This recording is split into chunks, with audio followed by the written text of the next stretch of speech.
वक्रतुण्ड महाकाय सूर्यकोटि समप्रभ निर्विघ्नं कुरु मे देव सर्वकार्येषु सर्वदा। আজকে আমি আলোচনা করব এপ্রিল 2024 মাসিক রাশিফল। কালপুরুষ রাশিচক্রের প্রথম রাশি মেষ রাশির জাতক জাতিকাদের শরীর বলুন, শিক্ষা বলুন, লাভ রিলেশন বলুন, পারিবারিক জীবন বলুন, কর্ম বলুন, ভাগ্য বলুন, ব্যবসা বলুন, আমার কেমন যাবে। এটা আমরা সবাই জানতে চাই যে আমার সামনের দিন বা সামনের মাসটা কেমন যাবে, আমরা সেটা সবসময় জানতে চাই। তাই আপনাদের জন্যই কিন্তু আমার এই অনুষ্ঠানটা। তার সবশেষে থাকবে ছোট ছোট কিছু টিপস, যে টিপসগুলো করলে আপনারা বিশাল উপকার পাবেন। আপনাদের জীবনের যে কোনো সমস্যায় দীর্ঘদিনের অভিজ্ঞতা সম্পন্ন এক ও অদ্বিতীয় জ্যোতিষ বাস্তু বিশেষজ্ঞ গ্র্যান্ড টিপস মাস্টার মৃত্যুঞ্জয় নাগ আপনারা নিয়মিত পাবেন প্রতি শনিবার ও রবিবার মধ্যম গ্রামে। এছাড়াও পাবেন নিয়মিতভাবে মাসে একবার শিলিগুড়ি, কুচবিহার, আলিপুরদুয়ার, দুর্গাপুর, বোলপুর ছাড়াও অন্যান্য রাজ্যের মেগা সিটিতে আগরতলা, ত্রিপুরা, গৌহাটি, আসাম, দিল্লি, পুনে এবং বেঙ্গালোর। অনলাইনের মাধ্যমে আপনারা কুষ্ঠি বিচার করতে পারেন। যোগাযোগ করুন 9875581971, 9836164211 এবং 9903164232। আপনাদের জীবনের যে কোনো সমস্যায় এক ও অদ্বিতীয় জ্যোতিষ ও বাস্তু বিশেষজ্ঞ গ্র্যান্ড টিপস মাস্টার মৃত্যুঞ্জয় নাগ। ওম বক্রতুণ্ডায় হুম। নমস্কার, জ্যোতিষ দর্পণ অনুষ্ঠানে আপনাদের সকলকে স্বাগত। আমি মৃত্যুঞ্জয় নাগ। আশা করি আপনারা সকলেই ভালো আছেন। সবার আগে আমি বলবো, যারা আমার নতুন শ্রোতা তাদেরকে বলবো আমার এই চ্যানেলটাকে সাবস্ক্রাইব করুন, বেল আইকন প্রেস করুন, তার সাথে সাথে আপনার বন্ধু বান্ধব আত্মীয় স্বজনকেও শেয়ার করুন। সবার আগে আমি যদি বলতে চাই, মেষ রাশি বা লগ্নের জাতকদের শরীর স্বাস্থ্য কেমন যাবে। মেষ রাশির অধিপতি গ্রহ কে? মেষ রাশির অধিপতি গ্রহ হচ্ছে স্বয়ং মঙ্গল। তা এই মঙ্গল প্রথমে কোথায় বিরাজ করবে? আপনার রাশি বা লগ্ন সাপেক্ষে বিরাজ করছে দশমে, কেন্দ্রে বিরাজ করছে। এক কথায় বলতে গেলে আপনার শরীর স্বাস্থ্য খুব ভালো দেখাচ্ছে। কিন্তু মাথায় রাখবেন, 24শে এপ্রিলের পর এই মঙ্গল গ্রহ যখন চলে আসবে, কোথায়? মঙ্গল গ্রহ যখন চলে আসবে আপনার রাশি বা লগ্ন সাপেক্ষে দ্বাদশে যখন চলে আসবে, তখন কিন্তু আপনার শরীর স্বাস্থ্য নিয়ে কিন্তু একটু অসুবিধা দেখা দেবে। তাই আমি বলবো 24 তারিখের আগে কিন্তু শরীর স্বাস্থ্য ভালোই দেখাচ্ছে। 24 তারিখের পর বলবো অতি অবশ্যই খাওয়া দাওয়ার প্রতি নজর নেবেন। যারা মেষ রাশি বা লগ্নের জাতকদের বলবো, খাওয়া দাওয়ার প্রতি না নজর নিলে তখন কি হবে কি বলুন তো? আপনার গ্যাস, অম্বল, বদহজম এইগুলো কিন্তু দেখাচ্ছে কাদের? মেষ রাশি বা লগ্নের জাতকদের। তাই আমি বারবার করে বলবো, শরীরটাকে ঠিক রাখুন। শরীর ঠিক থাকলে আপনার সব ঠিক থাকবে। তাই 24শে এপ্রিলের আগে অবধি আপনার শরীর স্বাস্থ্য ঠিক থাকবে। 24-এর পর যখন আপনার রাশি বা লগ্নের অধিপতি গ্রহ মঙ্গল যখন আপনার দ্বাদশে বিরাজ করবে, দ্বাদশ স্থানটাকে আমরা জ্যোতিষ ভাষায় খারাপ বলি, এবং একটা অগ্নিকারক গ্রহ যখন জল তত্ত্বে চলে যাবে, অর্থাৎ জল রাশিতে বিরাজ করবে, মীন রাশিতে অর্থাৎ জল রাশিতে বিরাজ করবে, তখন কিন্তু জল আর আগুন ইজুকাল টু জলে পরিণত হয়। তাই তো আমরা জানি। তাহলে সেই কারণেই কিন্তু আপনার শরীর স্বাস্থ্যের প্রতি একটু নজর নেবেন, বিশেষ করে 24শে এপ্রিলের পর। এবার আমি চলে আসব শিক্ষার্থীদের জায়গা। শিক্ষার জায়গাটা শিক্ষার্থীদের দেখতে গেলে আমরা মেষ রাশি বা লগ্ন সাপেক্ষে পঞ্চম স্থানটাকে দেখি। পঞ্চমপতি কে? পঞ্চমপতি রবি। কোথায় বিরাজ করছে? আপনার রাশি বা লগ্ন সাপেক্ষে বিরাজ করছে দ্বাদশে, রাহুর সাথে বিরাজ করছে। মাইনরিটি আমার প্রোগ্রামটা শুনবেন, আমি একদম ডিটেলসে আপনাদের সামনে আমি তুলে ধরি। তাই রাহু আর রবি যখন এক ঘরে থাকে আমরা তখন বলি গ্রহণ দোষ সেখানে সৃষ্টি করবে। তাই যখন এই রবি গ্রহ যখন 14ই এপ্রিল ট্রানজিট করে আপনার রাশি বা লগ্নের উপর বিরাজ করবে তখন কিন্তু আপনার পড়াশোনার জায়গাটা ভালো দেখাবে। তাই 14ই এপ্রিলের আগে যদি কোনো পরীক্ষা থাকে, 14ই এপ্রিলের আগে যদি কোনো রেজাল্ট বেরায়, আশানুরূপ ফল লাভ আপনারা নাও করতে পারেন। কিন্তু 14ই এপ্রিলের পর যখন যদি আপনার পরীক্ষা থাকে, কোথাও অ্যাডমিশন নিতে চাইছেন, কোথাও ভর্তি হতে চাইছেন, অন্য কোথাও স্টেটমেন্ট ভর্তি হতে চাইছেন বা রেজাল্ট বেরাবে, তাহলে বলবো সেই সময়টা আপনাদের ক্ষেত্রে ভালো।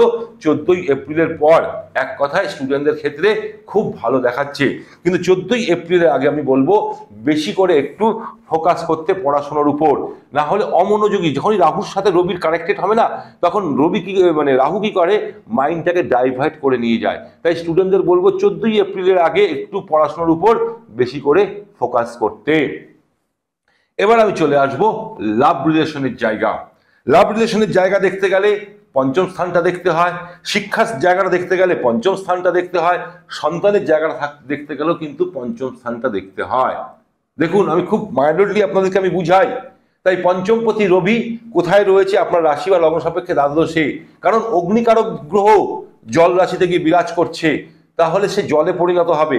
তাই আপনাদের 14ই এপ্রিলের আগে বলবো লাভ রিলেশনের জায়গাটা খারাপ দেখাচ্ছে। আপনার লাইফ পার্টনারের মধ্যে চটজলদি রেগে যাওয়া, এগ্রেসিভ ভাব, ছোট ছোট বিষয় নিয়ে আপনার সাথে আর্গুমেন্ট করে ফেলা, এইগুলো দেখাবে। তাই আপনাদেরকে আমি বলবো আপনারা একটু সামঞ্জস্য রেখে লাভ রিলেশনটা রাখুন, না হলে কিন্তু কোনো কারণবশত চিট ধরতে পারে। কিন্তু 14ই এপ্রিলের পর যখন রবি আপনার রাশি বা লগ্ন সাপেক্ষে আপনার রাশি বা লগ্নের উপর বিরাজ করবে, তখন কিন্তু বিশাল বড় উন্নতি দেখাচ্ছে। লাভ রিলেশনের জায়গাটা খুব ভালো দেখাচ্ছে, দুজনের মধ্যে খুব বন্ডিং দেখাচ্ছে এবং আপনাদের কোথাও ঘুরতে যাওয়ারও একটা প্রবণতা দেখাবে 14ই এপ্রিলের পর। এটা কিন্তু দেখাচ্ছে কাদের, যারা মেষ রাশি বা লগ্নের জাতকদের। এবার আমি চলে আসবো পারিবারিক জীবন। পারিবারিক জীবন দেখতে গেলে সপ্তম স্থানটাকে দেখতে হয়।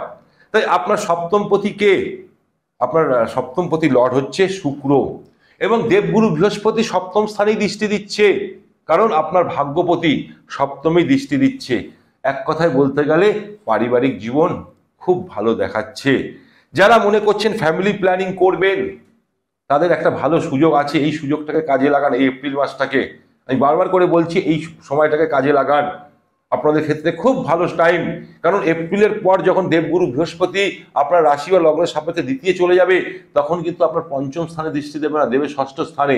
তাই এই সময়টাকে আপনারা এপ্রিল মাসের মধ্যে একটা ডিসিশন নিন যে আপনাদের ফ্যামিলি প্ল্যান করবার জন্যে।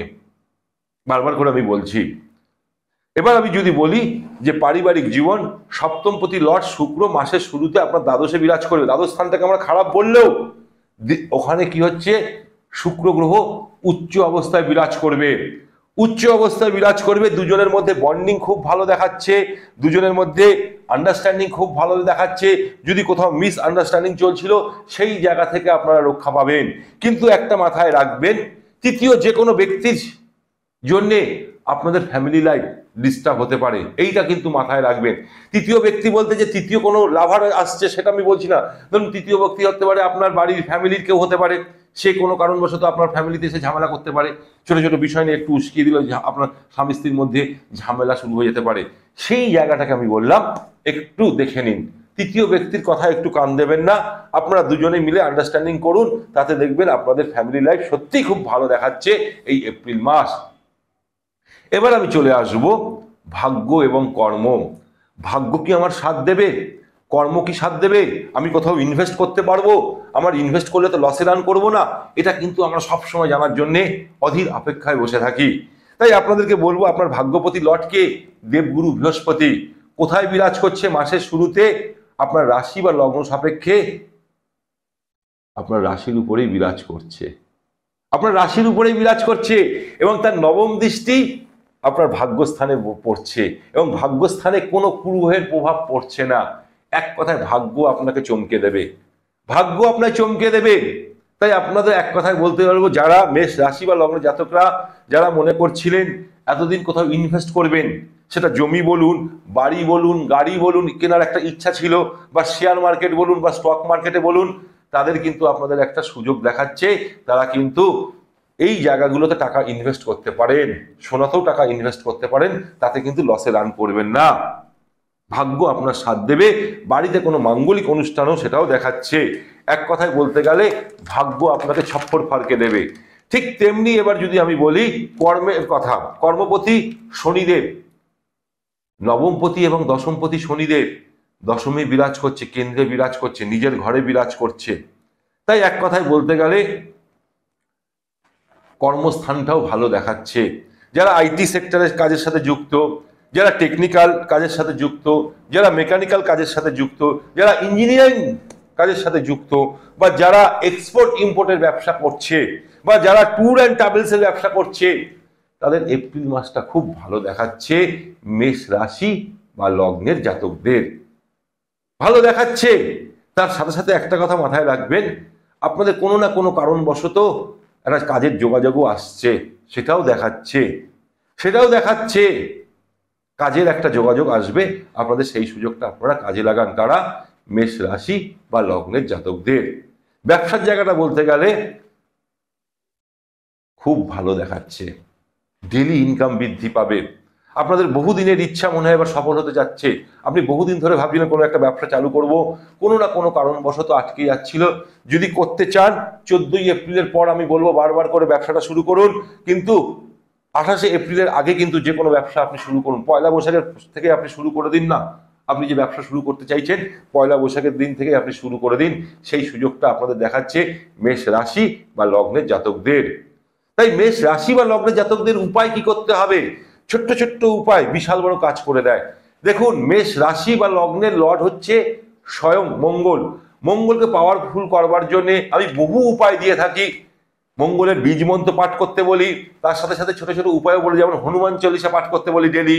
তার সাথে সাথে অতি অবশ্যই বলি যে শিবজিকে লাল চন্দনের সাথে যদি অভিষেক করা হয়, তাহলে কিন্তু গঙ্গাজলের সঙ্গে লাল চন্দন মিশে যদি আমরা শিবজির অভিষেক করি, তাহলেও কিন্তু আপনার জন্মকুণ্ডলিতে খুব পাওয়ারফুল হয় কে? এই মঙ্গল গ্রহ। তার সাথে সাথে অতি অবশ্যই বলবো প্রতিদিন স্নান করে উঠে সূর্যকে অর্ঘ্য দিন, সূর্য মন্ত্র পাঠ করুন, তার সাথে সাথে হনুমান চল্লিশা প্রতিদিন পাঠ করুন। অনুষ্ঠান একদম শেষ করব। যারা আমার নতুন শ্রোতা তাদেরকে বলবো আমার এই চ্যানেলটাকে সাবস্ক্রাইব করুন, বেল আইকন প্রেস করুন, তার সাথে সাথে আপনার বন্ধু বান্ধব আত্মীয় স্বজনকে শেয়ার করুন। ভালো থাকুন, সুখে থাকুন, আনন্দ থাকুন। নমস্কার।